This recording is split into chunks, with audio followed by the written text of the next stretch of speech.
বর্তমান বাংলাদেশের 99.99% মানুষের মাঝে যে ভুল ধারণাটা বিরাজ করে, তো এটা নিয়ে আগেও একটা ভিডিও বানাইছি, এখনো মানুষের মাঝে ভুল ধারণাটা রয়েছে। তো এই ভুল ধারণাটা আসলে যে বর্তমানের সেটা কিন্তু না, এই ভুল ধারণাটা যুগের পর যুগ ধরে মানুষের মাঝখানে আসলে বিরাজ করতেছে।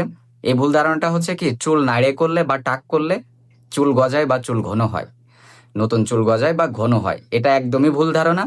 চুল নাড়ে করার সাথে এটার কোনো সম্পর্ক নাই। এটা হচ্ছে জেনেটিক্স বা বংশগত কারণ। আর এর পিছনে কাজ করে ডিএইচটি হরমোন, যেটা সাধারণত পুরুষদের ক্ষেত্রে ঘটে। অ্যান্ড হইতেছে যে মানুষের প্রোটিন বা হচ্ছে আয়রন জাতীয় খাবার কম খাইলে স্ট্রেস করলেও হয়।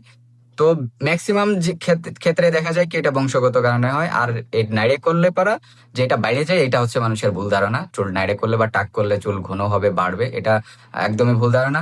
তবে হ্যাঁ, চুল নাইড়ে করলে চুলের গোড়া মোটা থাকে, হাত দিলে হয়তো মোটা মনে হইতে পারে, কিন্তু ঘন মনে হয় বা ঘন হয়, এটা একদমই ভুল ধারণা।